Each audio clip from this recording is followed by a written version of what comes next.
Então, vamos lá. Rogério, seja bem-vindo. Como é que tá, cara? Tudo bem?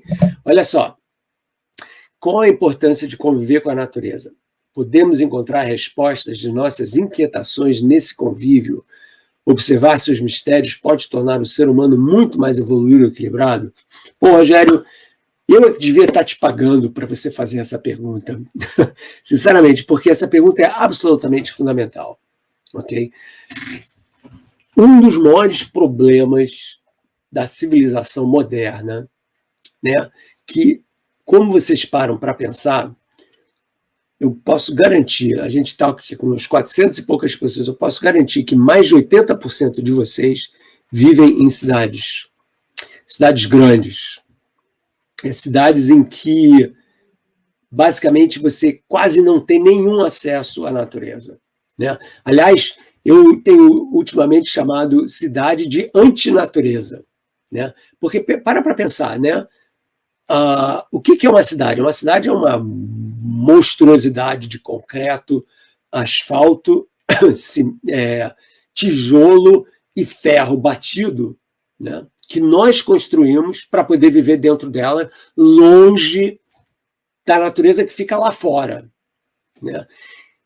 Por que isso é estranho? É óbvio que tem mil incentivos econômicos, sociais, para que as pessoas vivam em cidades, porque, afinal de contas, quando você vive numa cidade, você tem maior oportunidade de trabalho, tudo isso é compreendido. E, aliás, se você olhar para a história da civilização humana, você vai ver que as cidades surgiram quando aconteceu a transição, mais de 10 mil anos atrás, entre os catadores, que eram os nossos antepassados, que fizeram bandos nômades, né, que viviam de pegar as coisas que a natureza oferecia, e a transição para civilizações, comunidades agrárias. Quando você cria a agricultura, ou seja, você pega um pedaço de terra, né, e começa a plantar, você imediatamente começa a agregar mais pessoas, porque você tem fonte de alimentação para um grupo. E quanto mais eficiente essa fonte de alimentação, mais pessoas vão se agregar a esse grupo. E assim você vai criando comunidades não mais nômades, mas estacionárias de pessoas. Não é à toa que você vê que as primeiras cidades, e a maioria das cidades mais antigas, e até hoje em dia, são cidades que estão sempre na beira de algum rio, num vale, né? Por quê? Porque esses são os lugares com maior fertilidade da terra, né? Então, o que acontece? Quando essa civilização agrária começou a se expandir, né, você começa, então, a criar essas cidades em que você precisa colocar um monte de gente num espaço muito pequenininho. Então, você tem que criar construções que protejam as pessoas da mesma forma que a caverna protegia lá os nossos antepassados antes das cidades. Então, com o desenvolvimento histórico das cidades, você vai tendo acumulação cada vez maior de pessoas vivendo ali, e uma exclusão cada vez maior da natureza, né? Ninguém quer lobo, ou onça, ou leão dentro da cidade, né? Ninguém quer uma mega floresta no meio da cidade, porque na cidade o fundamental é você ter a oportunidade de transitar livremente de ponto A para ponto B, sem ter que passar por uma montanha, sem ter que lutar contra um elefante ou um rinoceronte, né? Então, essencialmente, as cidades limpam a natureza e botam para fora. Aí, obviamente, com o desenvolvimento disso, houve o paisagismo, você cria uma pracinha, você põe ali umas árvores, né, e tal, as pessoas brincam, e tem aquela coisa meio nostálgica, né, da pracinha ser uma lembrança distante do que era a nossa relação com o mundo natural. Passados milhares de anos, a gente meio que esqueceu desse mundo natural.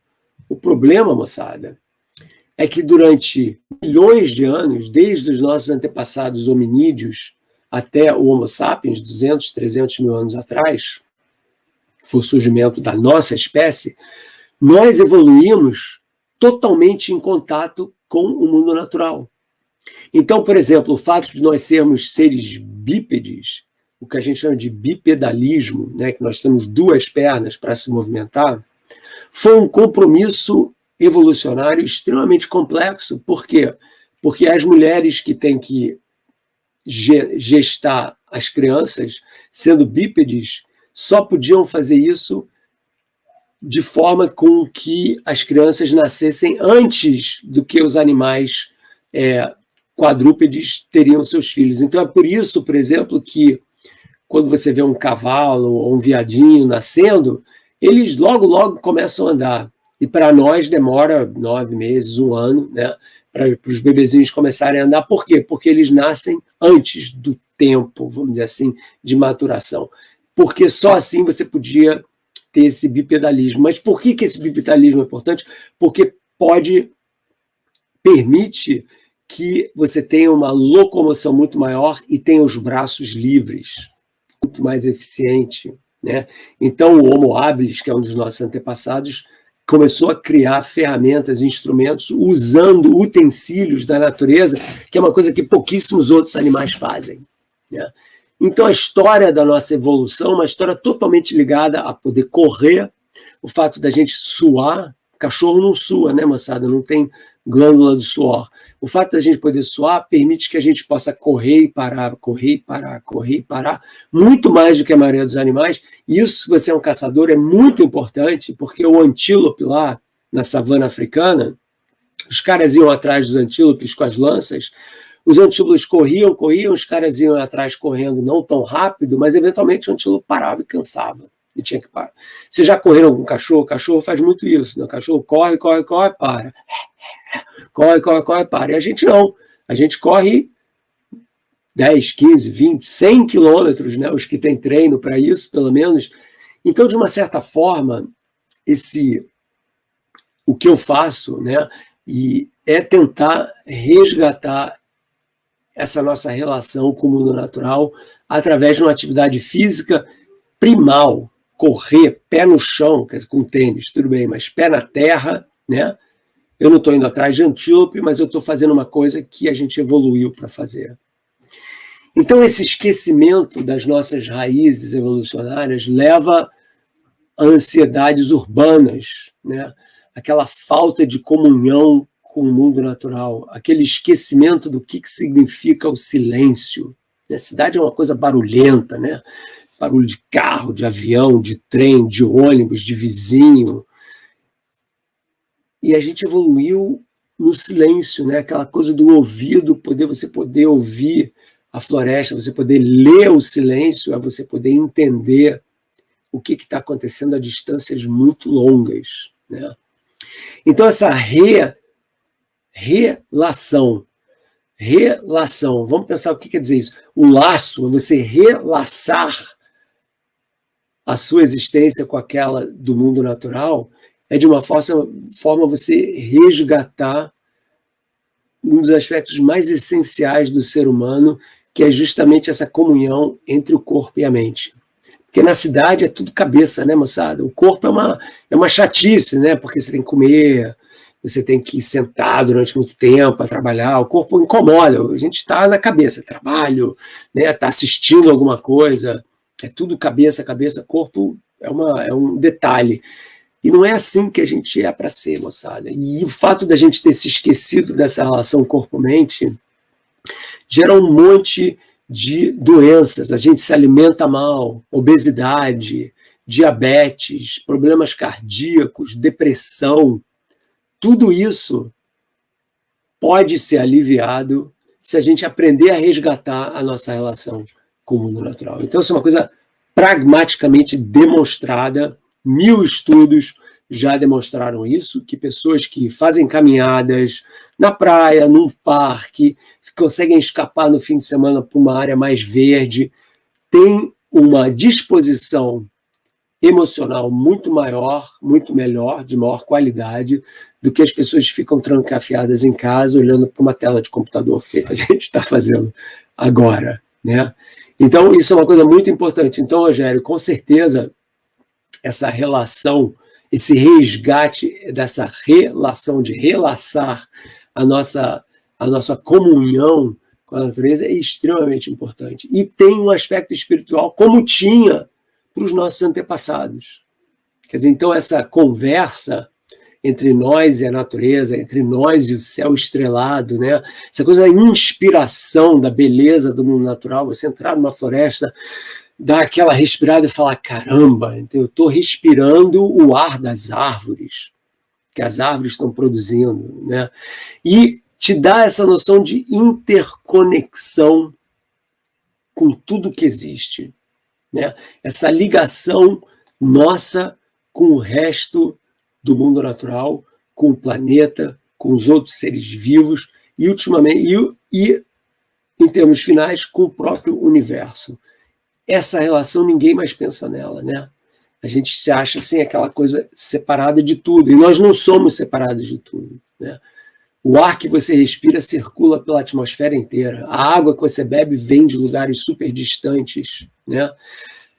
A comida que você come define os seus valores e define também a sua relação com outros animais, com outras plantas que também vêm de lugares distantes. Então, essa interconectividade entre nós e o mundo natural é uma coisa que não tem que ser esquecida, ela tem que ser celebrada. E é esse que é o movimento. E eu acho que nesse momento histórico, isso é uma coisa super importante, nesse momento histórico que nós agora estamos vivendo, em que a humanidade está se defrontando com o que eu provavelmente diria a maior crise existencial da sua história, fora a Guerra Fria lá dos anos 60, é porque essa daí é uma outra coisa, essa conjunção de aquecimento global, mudanças climáticas, desequilíbrio socioeconômico, polarização política e as forças na natureza e a pressão do mundo natural meio que voltando a atacar, não a gente, porque a natureza não tem nenhum plano contra a gente, mas o desequilíbrio climático gera toda uma confusão de efeitos, exacerbando tempestades. Ontem caiu uma tempestade aqui que a gente achou que o mundo ia acabar, entendeu? E vários outros lugares do mundo estão passando por problemas sérios. Na China, ontem, em 3 dias, caiu numa comunidade lá numa área da China, caiu o equivalente a 1 ano de chuva. Então morreu gente, enchentes. Na Alemanha, a mesma coisa. Ou seja, nós estamos pressionando a natureza e a natureza está respondendo a essa pressão, criando situações, criando condições que dificultam profundamente a nossa qualidade de vida.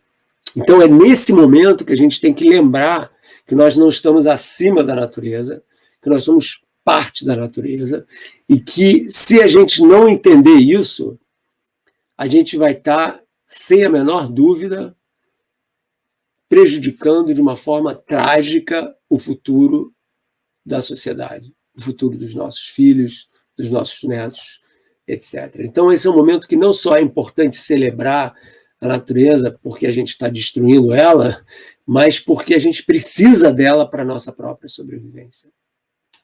Alô pessoal, muito obrigado por assistir a esse corte. E como esse vão ter muitos outros. Tudo depende de vocês. Inscrevam-se no canal, deem os seus likes, porque quanto mais o canal crescer, mais tempo eu vou ter para fazer essas coisas e todo mundo ganha com isso. Eu dando esse conhecimento, essa presença para vocês e vocês aprendendo e todos nós crescendo juntos, que é o que eu realmente quero. Então inscrevam-se, deem o seu like, assistam a esses cortes e vão ter um monte de outros. Até daqui a pouco. Obrigado.